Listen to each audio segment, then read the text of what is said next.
Hello students, welcome to our YouTube channel your BSc guide. आज की इस video में हम बीएससी थर्ड सेमेस्टर फिज़िक्स को पढ़ रहे थे। तो उसका आज यूनिट नंबर 2 आज स्टार्ट करेंगे, जिसका नाम है मैग्नेटोस्टैटिक्स। इसका आज क्लास नंबर 1 है, या कह सकते हो लेक्चर नंबर 1 है। बीएससी थर्ड सेमेस्टर फिज़िक्स का syllabus, most important chapter, unit topic और यूनिट 1 को मैंने बहुत ही डिटेल में करा दिया हुआ है। अगर आपने ये सारी वीडियो नहीं देखी हुई है तो बीएससी थर्ड सेमेस्टर फिज़िक्स की प्लेलिस्ट बनी हुई है, आप वहाँ से जा कर के देख सकते हैं। अगर आपको फिर भी प्लेलिस्ट वगैरह नहीं मिलती, वीडियोस नहीं मिलती है, तो आप किसी भी वीडियो के नीचे कमेंट कर दीजिएगा। तो मैं आप लोगों के सारे कमेंट्स पढ़ती हूँ, तो मैं आप लोगों को लिंक प्रोवाइड कर दूँगी, आप वहाँ से जा कर के देख लीजिएगा। बल्कि आप प्लेलिस्ट वाले सेक्शन में ढूंढेंगे तो आपको मिल जाएगा। ठीक, तो मैंने आप लोगों को यूनिट नंबर 1 बहुत ही डिटेल में पढ़ाया था। और जब मैंने आप लोगों को most important unit chapter topic वाली वीडियो कराई थी, बताई थी, तो उसमें मैंने आप लोगों को बताया था कि यूनिट नंबर 1 काफ़ी ज़्यादा इंपॉर्टेंट है, जिससे क्वेश्चन बहुत ही ज़्यादा बनते। तो इसीलिए मैंने यूनिट नंबर 1 सबसे पहले पढ़ाया डिटेल में पढ़ा करके, और उसको अच्छे से करा दिया हुआ है। फिर मैं आज से यूनिट नंबर 2 स्टार्ट कर रही हूँ, जिसका नाम है मैग्नेटोस्टैटिक। ये भी यूनिट काफ़ी ज़्यादा इंपॉर्टेंट है, इससे भी काफ़ी ज़्यादा इंपॉर्टेंट क्वेश्चन बनते हैं। पहले मैं जितने भी इम्पॉर्टेंट यूनिट हैं उसको डिटेल में पढ़ाऊंगी, फिर इसके बाद सारे यूनिट के मोस्ट इम्पॉर्टेंट क्वेश्चंस को भी कराऊंगी, उसके आंसर्स को भी प्रोवाइड करूंगी, साथ ही साथ मैं पेपर एनालिसिस भी करूंगी। सब कुछ मेरे चैनल पे आप लोगों को मिल जाएगा। मेरे चैनल पे आप लोगों को physics, chemistry, maths third semester के लिए मिल जाएगा। इसका syllabus, most important chapter, unit topic और सारे यूनिट को डिटेल में पढ़ाऊंगी।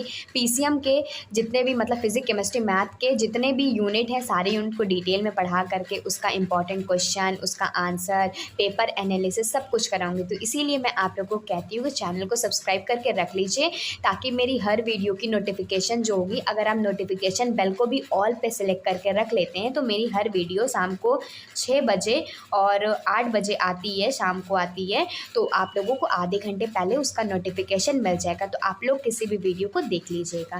ठीक, इसका लेक्चर नंबर 1 होने वाला है। इसके पहले मैंने आप लोगों को बता दिया कि ये चीज़ मैंने करा दी हुई है।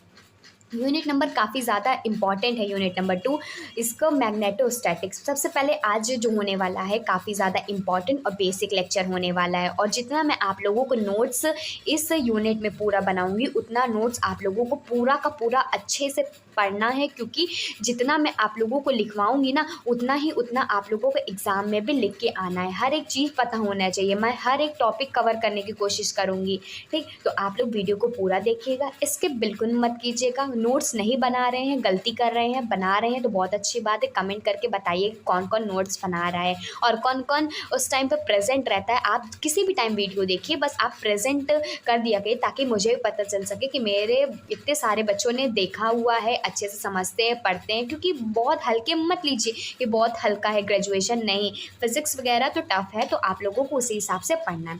तो चैप्टर का नेम है मैग्नेटोस्टैटिक्स। सबसे पहले हम मैग्नेटोस्टैटिक से हम क्या समझते हैं, हेडिंग डालिए मैग्नेटोस्टैटिक। मैग्नेटोस्टैटिक्स। अब मैग्नेटोस्टैटिक्स से क्या समझ में आ रहा है, मैग्नेट समझ में आ रहा है, तो इसमें हम लोग कुछ मैग्नेट के बारे में बात करेंगे, मैग्नेट से मैग्नेटिक फील्ड के बारे में बात करेंगे। स्टैटिक्स हम लोग जानते हैं कि इसमें करंट वगैरह का यूज़ होने वाला है, कभी रेस्ट पोजीशन पे होता है तो कभी और ऐसे मोशन में होता है करंट। तो यही सारी चीज़ों की हम लोग बात करेंगे। मैग्नेटोस्टैटिक में सिंपली समझिए कि हम लोग मैग्नेटिक फील्ड के बारे में बात करने वाले हैं, इसमें स्टडी करने वाले हैं, जो कि मैग्नेटिक फील्ड कैसे जनरेट होगी, कोई ना कोई करंट जनरेट होगा ना। तो किसी भी मैग्नेट के द्वारा या किसी भी स्टडी करंट के द्वारा मैग्नेटिक फील्ड को जो जनरेट किया जाता है, उसकी स्टडी हम लोग मैग्नेटोस्टैटिक्स में करते हैं। तो इसकी डिफिनेशन लिखना चाहें तो लिख लीजिएगा, it is the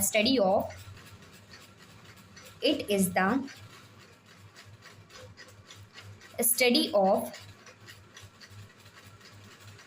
magnetic field generated by steady current steady current वो करंट होता है जो समय के साथ ना बदल रही हो। ऐसा करंट अगर हम 10 सेकंड बाद देखें तो वही 5 एम्पियर का करंट ही रहेगा। अगर मान लो कोई करंट ले लेते हैं, हम 5 एम्पियर का करंट है, उसको हम टाइम इज इक्वल टू 0 पर रख देते हैं, ठीक। अब हम 5 सेकंड बाद देखेंगे तो हमारा करंट वैसा का वैसा 5 एम्पियर का ही रहेगा, तो उसी को स्टेडी करंट कहते हैं। तो हम लोग मैग्नेटोस्टैटिक्स में क्या पढ़ते हैं? It is the study of magnetic field. Magnetic field की स्टडी के बारे में पढ़ते हैं। जनरेटेड बाई, जो कि जनरेट किया जाता है, किससे जनरेट किया जाता है? स्टेडी करंट से। और परमानेंट मैग्नेट से भी हम मैग्नेटिक फील्ड को जनरेट कर सकते हैं। परमानेंट मैग्नेट,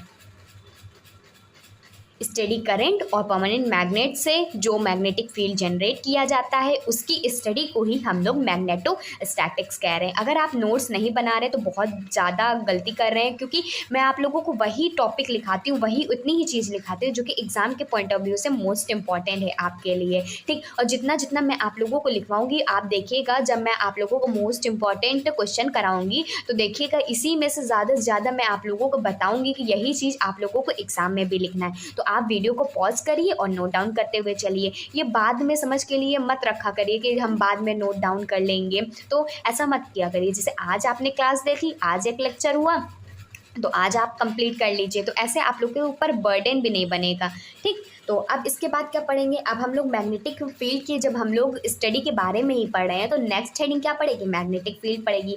अब हम लोग ने क्लास 12 11 में पढ़ते हुए आ रहे हैं कि मैग्नेटिक फील्ड होता क्या है। सबसे पहले हेडिंग डालिए, फिर मैं आप लोगों को मैग्नेटिक फील्ड समझाती हूँ। मैग्नेटिक फील्ड, इसको हम लोग बी वेक्टर से डिनोट करते हैं। वेक्टर के फॉर्म में होता है क्योंकि ये वेक्टर क्वांटिटी होती है, तो इसको हम बी वेक्टर से डिनोट भी करते हैं। अब मैग्नेटिक फील्ड होती क्या है?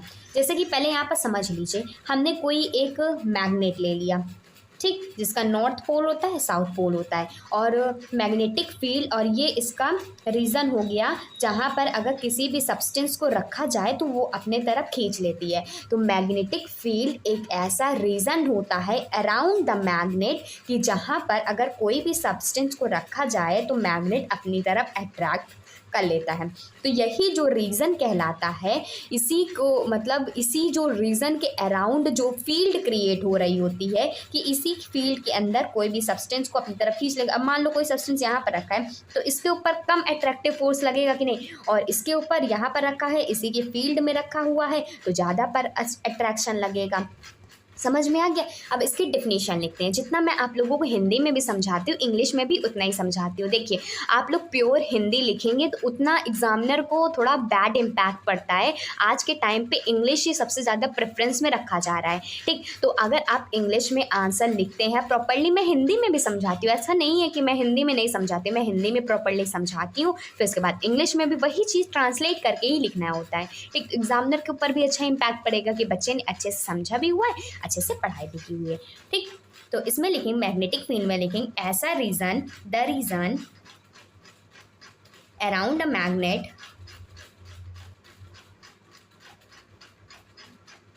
in which any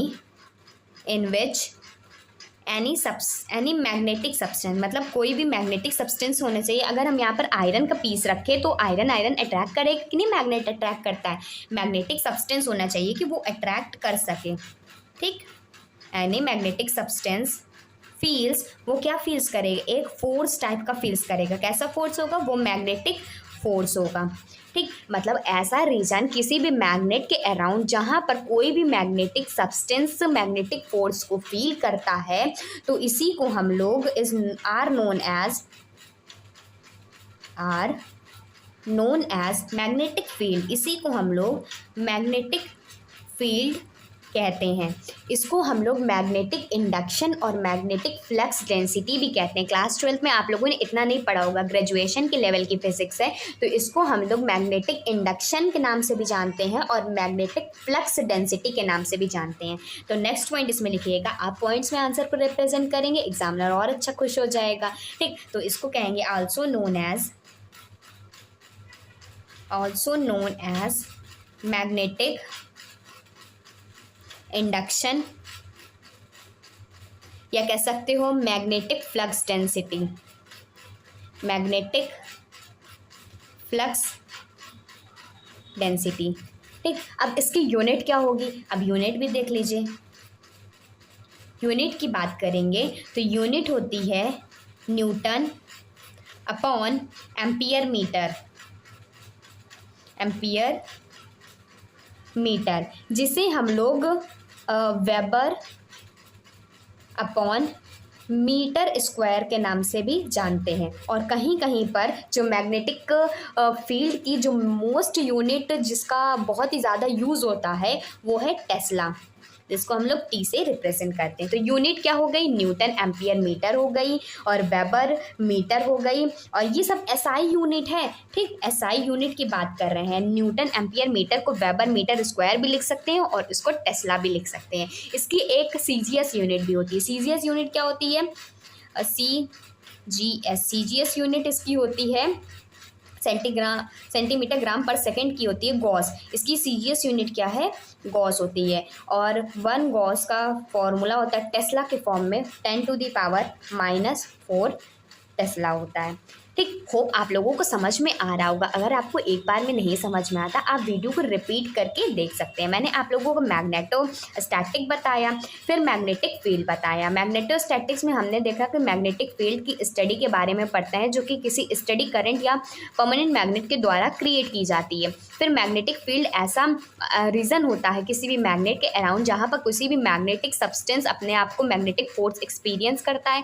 इसको मैग्नेटिक इंडक्शन और मैग्नेटिक फ्लक्स डेंसिटी के नाम से भी जानते हैं। यूनिट हमने देखा न्यूटन एम्पियर मीटर होती है, वेबर मीटर स्क्वायर भी होती है जिसे हम टेस्ला भी कहते हैं। फिर हमने देखा कि सीजीएस यूनिट क्या होती है, गॉस होती है, जो 1 gauss is equal to 10⁻⁻⁴ tesla होता है। अब नेक्स्ट देखते हैं जो इसमें मेन टॉपिक आता है वो है इलेक्ट्रिक करंट।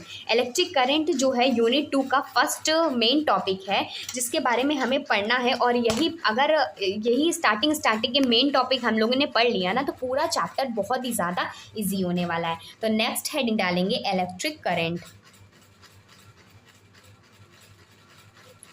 अब ये इलेक्ट्रिक करंट क्या होता है, करंट जो हमारे घर में आता है किसी भी अलग अलग टाइप के होते हैं, एसी करंट होता है, डीसी करंट होता है। तो सिंपली हम लोग एसी करंट क्या समझते हैं, जब चार्ज का फ्लो होता है, हम लोग क्लास 11 से ही पढ़ते आ रहे हैं कि जब चार्ज का फ्लो होता है उसी को तो करंट कहते हैं। ज़्यादा कुछ रॉकेट साइंस इसमें है नहीं।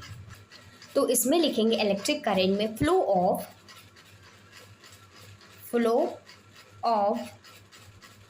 इलेक्ट्रिक चार्ज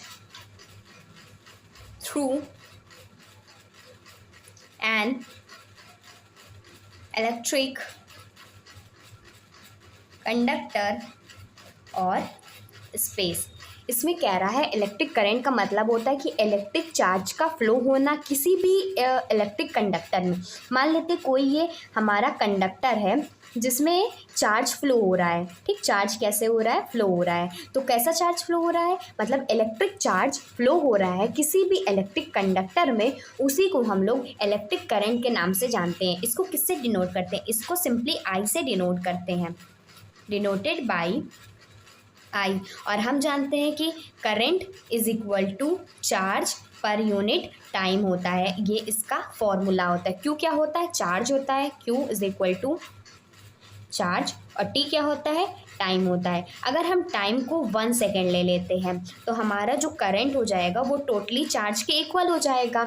तो अगर हम देखिए इसमें का इलेक्ट्रिक करंट का सिंपली मतलब होता है फ्लो ऑफ चार्ज किसी भी कंडक्टर में। इसको आई से डिनोट करते हैं, I is equal to Q by T होता है क्योंकि इसमें चार्ज पर यूनिट टाइम भी तो देखा जाएगा ना। अगर हम टाइम को 1 सेकेंड ले लेते हैं तो हमारा जो इलेक्ट्रिक करंट है वो हमारे चार्ज के डायरेक्टली प्रोपोर्शनल या इक्वल हो सकता है। और हम जानते हैं हमेशा से पढ़ते हुए आ रहे हैं कि चार्ज हमेशा एक स्केलर क्वांटिटी होती है। क्यों स्केलर क्वांटिटी होती है, लेकिन इसमें तो मैग्नीट्यूड भी तो होता है। 5 एम्पियर का करंट हो गया और इधर की डायरेक्शन में बह रहा है तो मैग्नेटिक इसकी डायरेक्शन भी होगी, मैग्नीट्यूड भी हो गया, तो ये वेक्टर क्वांटिटी होनी चाहिए। लेकिन नहीं, क्यों नहीं होता, क्योंकि ये वेक्टर लॉ ऑफ एडिशन को फॉलो नहीं करता, इसीलिए ये एक स्केलर क्वांटिटी होती है। तो नेक्स्ट पॉइंट लिखिएगा, it is a scalar quantity because it does not obey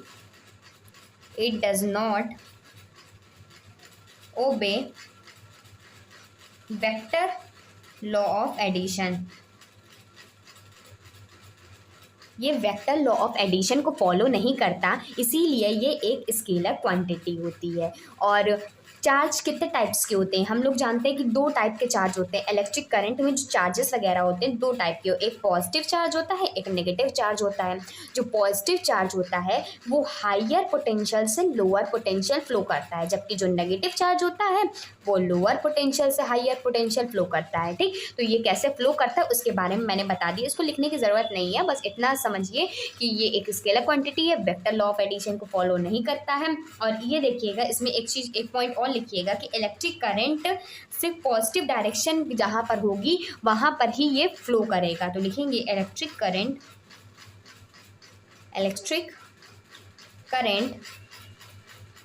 flows in the direction of positive charge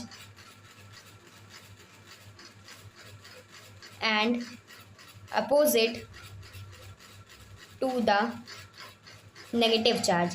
जहाँ पर पॉजिटिव चार्ज फ्लो कर रहा होगा, मान लीजिए कि फ्लो चार्ज जैसे कि हमने पॉजिटिव और नेगेटिव चार्ज लिया था, तो ये हायर पोटेंशियल से लोअर पोटेंशियल फ्लो कर रहा था पॉजिटिव चार्ज। तो जहाँ पर फ्लो चार्ज मतलब जो पॉजिटिव चार्ज होगा फ्लो कर रहा होगा हायर पोटेंशियल से लोअर पोटेंशियल, तो इलेक्ट्रिक करंट भी उसी के अकॉर्डिंग जाएगा। ठीक, हायर पोटेंशियल से लोअर पोटेंशियल जो कि नेगेटिव चार्ज के एकदम अपोजिट हो जाएगा। ठीक, अब इसकी एसआई यूनिट देख लेते हैं, यूनिट की बात कर लेते हैं।